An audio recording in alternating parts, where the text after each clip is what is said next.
नमस्कार, कैसे हैं आप लोग? आशा करते हैं बढ़िया ही होंगे आप सब।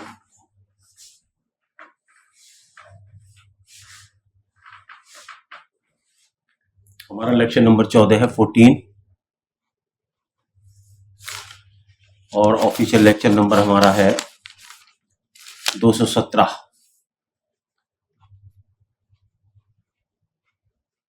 टॉपिक है हमारा appearance of parties and consequence of non appearance. इससे पहले हमने टॉपिक पढ़ा था 13 में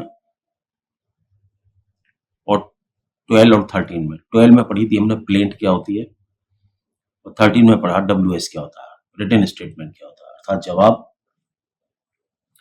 उससे पहले हमने पढ़ा था कि समन किस तरीके से किया जाता है पार्टीज को, और अब हम यहाँ आपसे बात करते हैं कि जब समन हो जाता है और पार्टी पर समन की तामील हो जाती है तब क्या उसके प्रभाव होते हैं। देखिए, प्रक्रिया में हम आपको ये सब सिखा रहे हैं कि वाद पत्र क्या होता है, प्रतिवाद पत्र क्या होता है, उसके बाद समन क्या होते हैं, समन जाने पर क्या कार्रवाई होती है,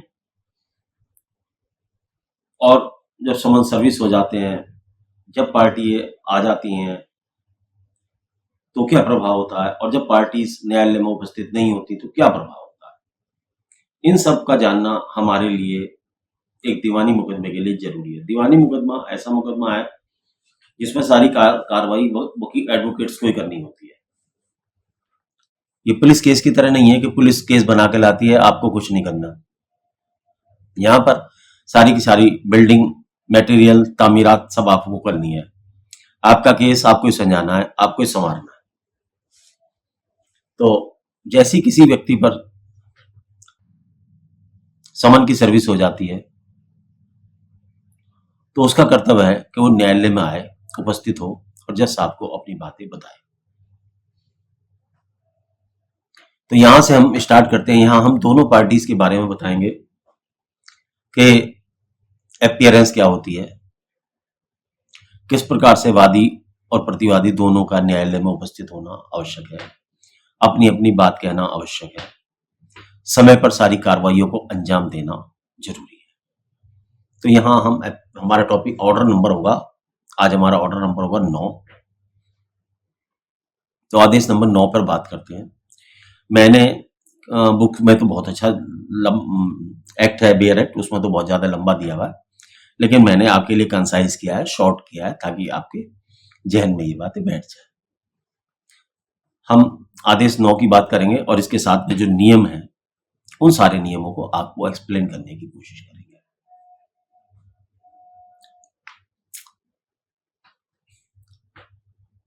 आदेश 9 जो अपीयरेंस ऑफ पार्टीज के लिए है और उसके प्रभाव के लिए, उसका नियम 1 क्या कहता है।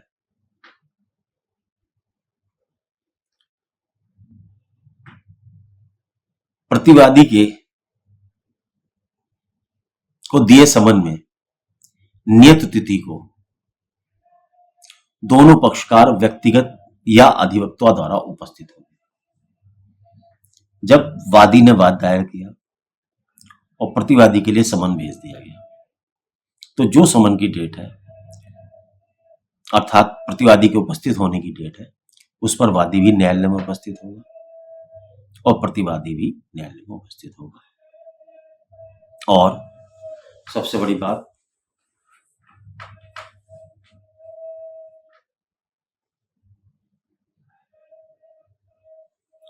कि वो या तो स्वयं उपस्थित होंगे या अपने अधिवक्ता को अपॉइंट पेश करेंगे।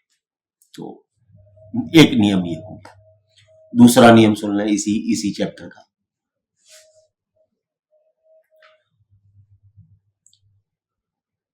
नियम यह है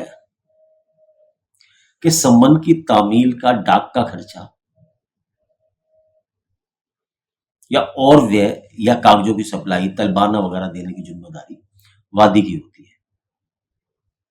यदि वादी वो तलबाना या डाक टिकट वगैरह न्यायालय में जमा नहीं कराता टाइम पे, तो प्रतिवादी उस दिन नहीं आ पाता है।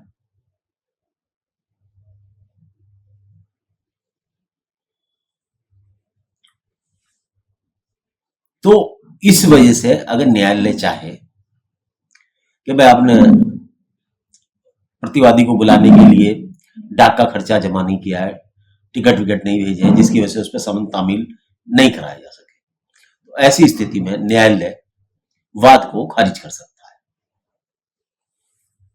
क्योंकि आपने प्रतिवादी के लिए समन का खर्चा नहीं जमा कराया। तो नियम 2 ये कहता है कि वादी को समन का खर्चा टाइम पे न्यायालय में जमा कराने दे देना चाहिए डाक का, ताकि डाक से रजिस्टर्ड डाक से प्रतिवादी के खिलाफ समन भेजे जा सके। अब नियम 3 की बात करते हैं। क्या जो डेट दी गई थी प्रतिवादी को उपस्थित होने के लिए, उस दिन ना तो वादी आता है और ना ही प्रतिवादी आता है, तो इस वजह से वाद को खारिज किया जा सकता है। वैसे मैं आपको बता दूं, अधिकतर कोर्टें खारिज नहीं करती हैं, बल्कि किसी वजह से अगर ऐसा लगता है तो डेट दे देती है। कारण क्या होता है, कई बार मुकालते लग जाते हैं और फिर क्या है, ये सब बातें रेस्टोर हो जाती हैं, और रेस्टोर में ज्यादा लंबा प्रोसीजर खींचना पड़ता है और कोर्ट को भी परेशानी का सामना करना पड़ता है, फिर ऑर्डर लिखाना पड़ता है, ये करना पड़ता है। इसलिए होता नहीं है, लेकिन नियम यही है, यदि दोनों उपस्थित नहीं होते तो वाद को खारिज कर देती है। लेकिन प्रैक्टिकली ऐसा बहुत कम, रेयर होता है। हो सकता है नियम तो खारिज करने का है, लेकिन करते नहीं है। आगे चलती है, नियम 4 की बात करते हैं। अगर इस तरीके से वाद खारिज कर जाता है तो प्रतिवादी न्यायालय में एप्लीकेशन ला के, वादी या प्रतिवादी जिसका भी खारिज हुआ, जिस हिसाब से, अगर मान लो तो कहते हैं वादी का खारिज हुआ, एक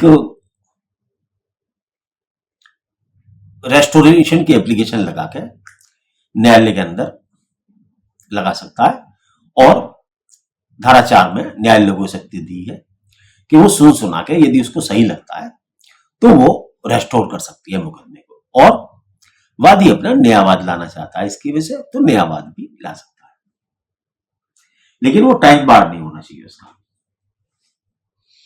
नहीं तो इसको भी 9(4) में ये वाला मुकदमा भी रेस्टोर हो जाता है। तो रेस्टोरेशन के लिए एप्लीकेशन लगाने के बारे में वर्णित करता है कि भाई आप रेस्टोरेशन की एप्लीकेशन लगा लो अगर ऐसा लग रहा तो।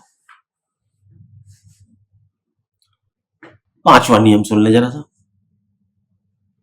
यदि प्रतिवादी तामील से बच रहा है, निवास स्थान का पता नहीं चल रहा है और समय बढ़ाने का प्राप्त कारण है, तो वाद को खारिज नहीं किया जाएगा। यहीं पर मैं एक बात आपको बताऊंगा। कोशिश आपको यह करनी है कि डाक व्यय जो होता है वो 7 दिन के अंदर, जैसी ऑर्डर हो कि भाई समन का खर्चा दो, तो वही समन का खर्चा 7 दिन के अंदर आपको तुरंत जमा करा देना चाहिए न्यायालय में। ये इंपॉर्टेंट है, ये नहीं तो नुकसान कर देता है।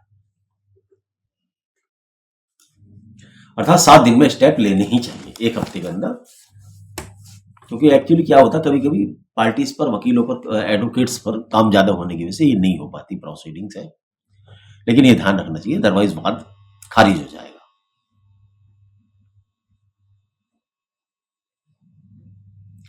नौ 6, जहां केवल वादी उपस्थित होता है और डेट फिक्स है प्रतिवादी के लिए भी, और प्रतिवादी नहीं आता है, वहां क्या हो सकता है, ये इंपॉर्टेंट है, और इसके लिए आगे नियम भी बहुत जरूरी है। यदि वादी पर समन की तामील हो जाती है, और तामील बिल्कुल इफेक्टिव है और कोर्ट उसे तामील मान लेता है, या ये और इंपॉर्टेंट है, क्या कोर्ट ने उसको तामील माना या नहीं माना, this is the important factor. तो न्यायालय मामले को वादी के हक में डिसाइड कर देगा, और एक पक्ष निर्णय करके एक पक्ष डिग्री हो जाएगी। लेकिन यदि तामील टाइम पे नहीं हुई, जैसे नियत समय पे हो जानी चाहिए कि भाई 20 दिन पहले, 30 दिन पहले उसको पहुंच जाए, और यहां से सही समय, मान लो ऑफिस से ही समन, जज साहब के यहां से ही देर से निकले। तो ये सारी चीजें जैसे आप देखते हैं, अगर सम्यक तामील नहीं है, तामील तो हुई है लेकिन ठीक टाइम पे नहीं हुई ताकि प्रतिवादी यहां तक आ सके, और हो गई तो समस्या नहीं हुई, समय नहीं है मतलब। तो न्यायालय ऐसी स्थिति में एक्स पार्टी प्रोसीड नहीं करेगा केस को प्रतिवादी के खिलाफ और वादी के हक में, बल्कि उसको मुलतवी कर देगा, एडजॉर्न कर देगा, अर्थात एक अन्य तारीख दे देंगे आगे की। तो ये धारा 9(6) कहती है अगर तामील को जज साहब स्वीकार कर लेते हैं तो एक्स पार्टी प्रोसीड कर देंगे, अगर नहीं करते हैं तो नेक्स्ट डेट लगा देंगे। लगता है कि सर्विस नहीं हो पाई है, और हो पाई है तो देर से हो पाई है। अब 7वां नियम क्या कहता है इसका, अपीयरेंस और नॉन अपीयरेंस वाला। अगर प्रतिवादी अगली तारीख पर आ जाता है और अपना कारण स्पष्ट कर देता है तो उसको WS दाखिल करने का अवसर दिया जाएगा। देखिए हर स्टेप है, हर स्टेप का नियम है, और ये रूटीन में होते रहते हैं। कई बार ऐसी प्रॉब्लम्स आती हैं, इसलिए क्या क्या एक एक स्टेप सारा लिख के चलेंगे। और एक सिविल लॉयर्स को, एक मैं तो आपको एडवोकेट ही हैं, आप सब हो जाएंगे, नहीं तो यूं याद करना जरूरी है, इन बातों को ध्यान में रखना जरूरी है, लेकिन जब प्रैक्टिकल करते तो आ जाती है, लेकिन हमारी नोटिस होना चाहिए। अभी मान लो एक्सपायर्टी हो गया तो इसकी एप्लीकेशन लगेगी, एप्लीकेशन को रेस्टोर कराया जाएगा, ये सब चीजें हमारी नोटिस में होनी चाहिए ना। अब क्या है, अब वो सपोज करो एक्सपायर्टी नहीं हुआ और वो आ गया, अगर एक्सपायर्टी हो गया तो आगे बताएंगे। अब एक्सपायर्टी मान लो सपोज करो हो गया, एक कंडीशन हो गया, तो आगे बताऊंगा इसकी स्थिति।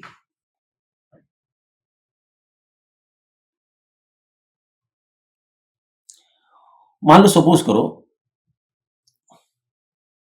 जो डेट फिक्स थी उस पर वादी तो नहीं आता, लेकिन प्रतिवादी आ जाता है, तो ऐसे में दावे को पूर्ण रूप में खारिज नहीं किया जाएगा। लेकिन वो वादी जो है, वाद को मान लो सपोज करो 80% स्वीकार करता है और 20% छोड़ देता है,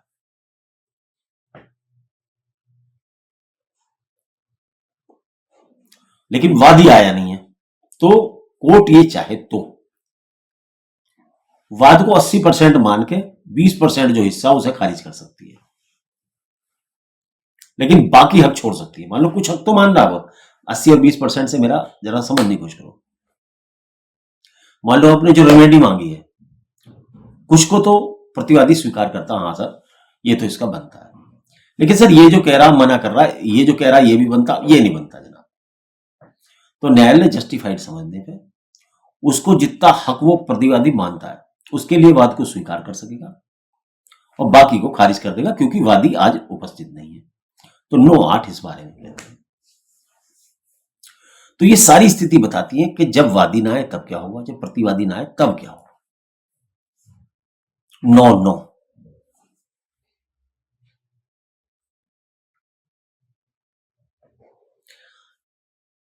degree against the plaintiff by default bars fresh suit. यदि नियम 8 में कोई मुकदमा खारिज होता है, नियम 8 की शर्तों में कोई मुकदमा खारिज होता है, तो उसके लिए नया वाद नहीं लाया जा सकता।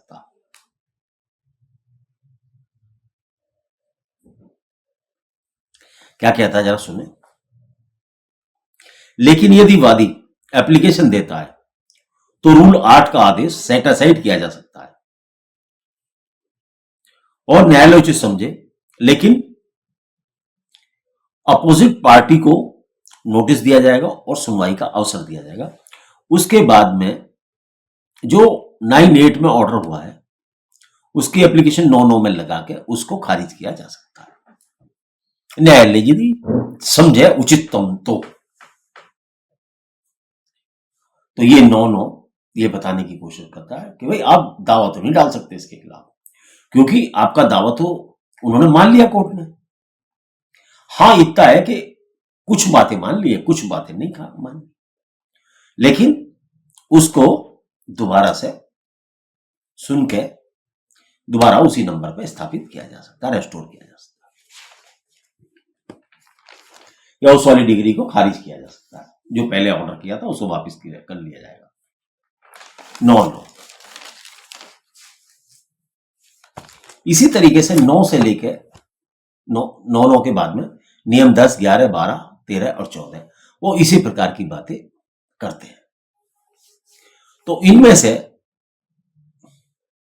इसी तरीके से नियम है, लेकिन मैं एक बार आपको एक्ट से थोड़ा सा क्लियर कर देता हूं। 10वां,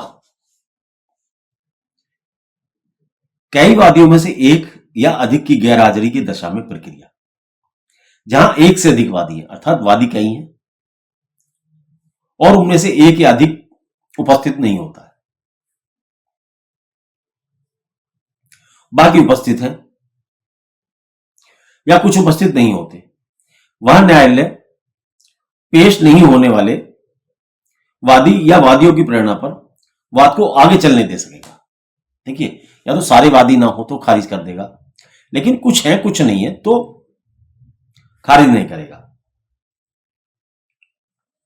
और मुकदमे को आगे बढ़ा देंगे और जो उचित समझे वो कर लेंगे।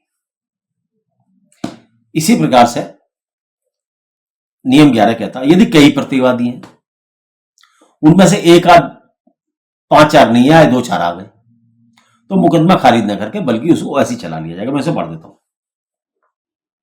Where there are more than defendants than one, and one or more of them appear, and the others do not appear, the suit shall proceed, and the court shall, at the time of pronouncing the judgment, make such order as it thinks fit, with respect to the defendant who do not appear. तो उसके बारे में नियम कर सकती हैं, बता सकती हैं कि भाई इसका कर लो, लेकिन अगर वो नहीं आते तो उसकी प्रक्रिया यहां 11 में नियम बता दिया गया कि जो नहीं है।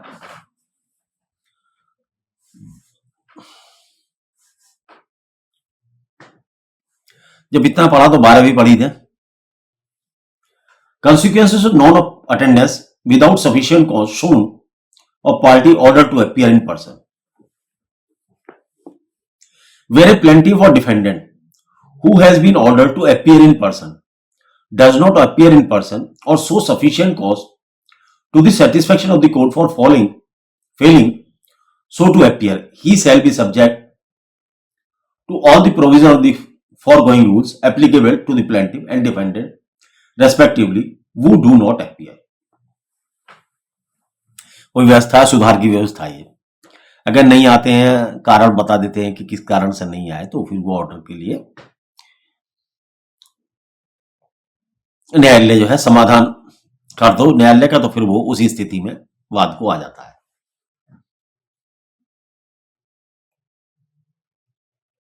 यथास्थिति लागू। अब आते हैं नियम 13 पर।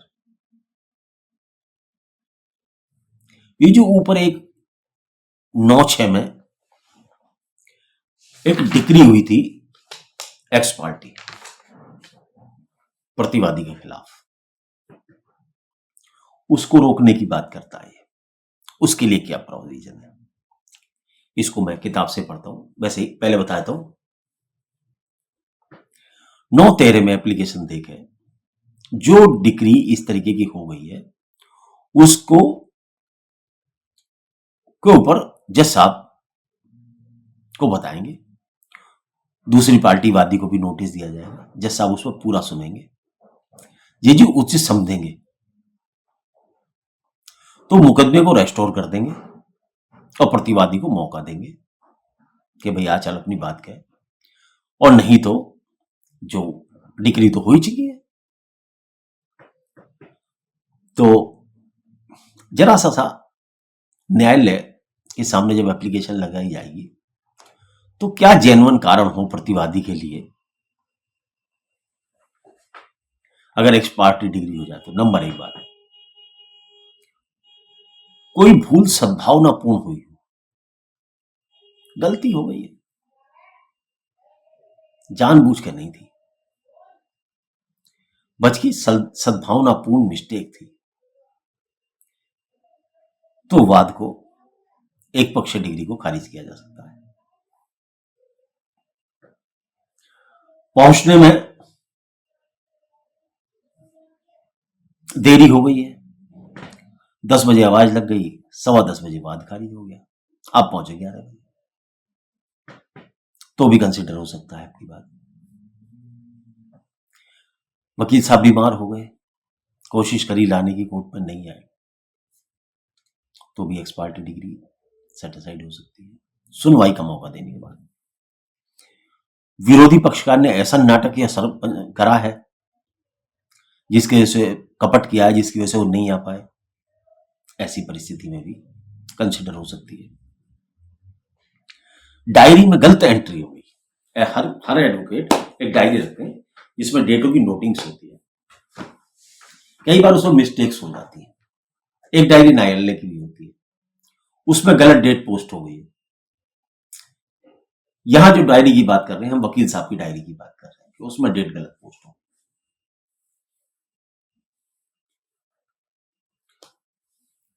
मान लो प्रतिवादी के घर पर कोई बीमार हो गया हो या कोई मर गया हो,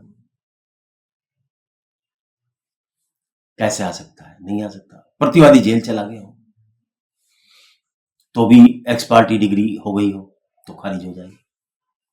इस तरीके की ऐसी समस्याएं हो सकती हैं जो मैं शायद यहां ना बता पा रहा हूं, और क्योंकि लाइफ में न जाने कौन सी क्या घटना होती है, तो ऐसी परिस्थिति में अगर एक्स पार्टी मुकदमा आपका हो जाता है प्रतिवादी होते हुए, तो आप नियम 13 के तहत एप्लीकेशन देकर उस एक्स पार्टी डिग्री को खारिज कराने की प्रार्थना कर सकते हैं। मैं जरा पढ़ता हूं उसको, आपके काम आएगी। अभी है 3-4 मिनट तो है।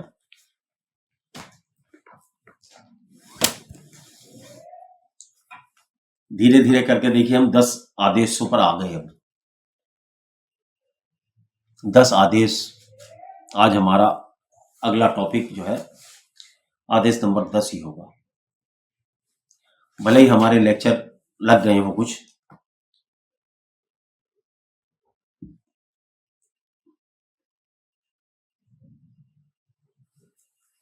लेकिन ये बातें भी सीख ली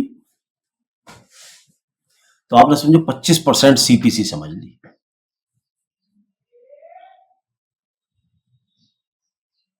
%25 सीपीसी मत मानो, 25 मत मानो, 20 तो मान ही लो। मेन सीपीसी थी ये, और अभी और आगे भी अच्छी आएगी, लेकिन ये बहुत मेन सीपीसी थी जो आपको बताई गई।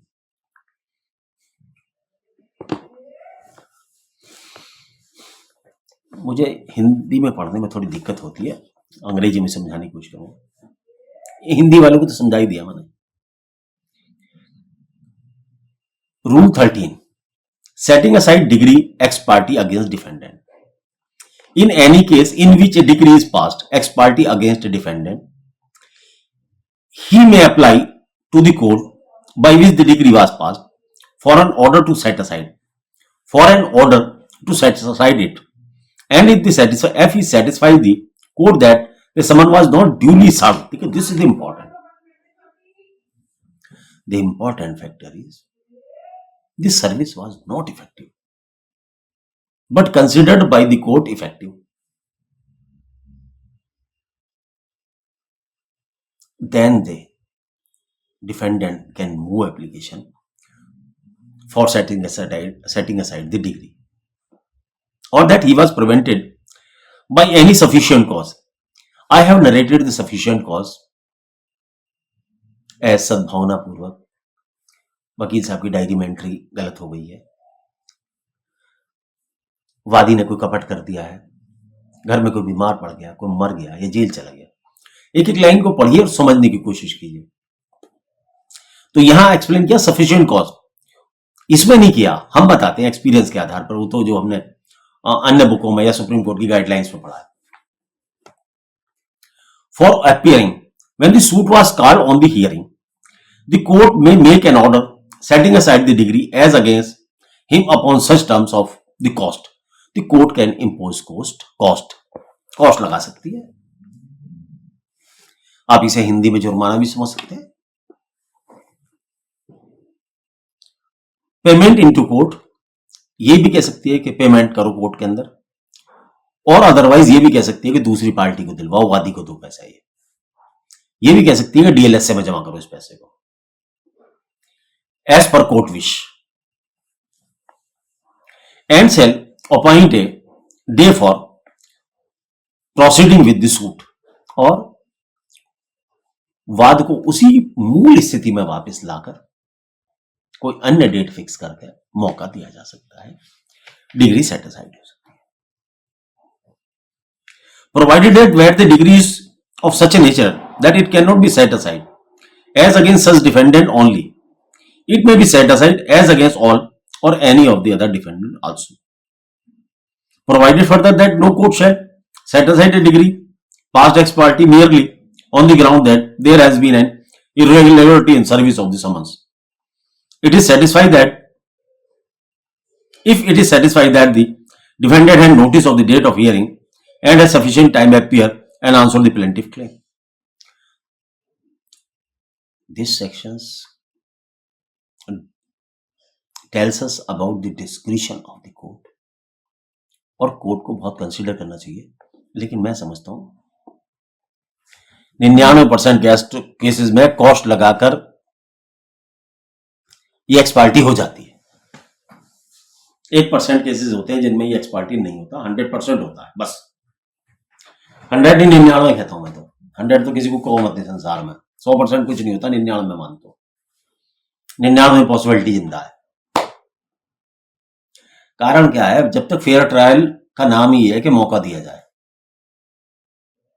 किसी के राइट डिसाइड करने हैं तो उसे मौका दो। गलती मनुष्य करता है, हो जाती हैं। चलिए नमस्ते, बहुत हो गया आज के लिए, इतना ही है। तो ये हमारा टॉपिक आज का खत्म हुआ। पक्षकारों के उपस्थित व ना उपस्थित होने के परिणाम और x party degree. X party degree बहुत होती हैं, इसलिए ये चैप्टर बहुत इंपॉर्टेंट है आप लोगों के लिए। एक्स पार्टी को बचाना बहुत बड़ा काम होता है।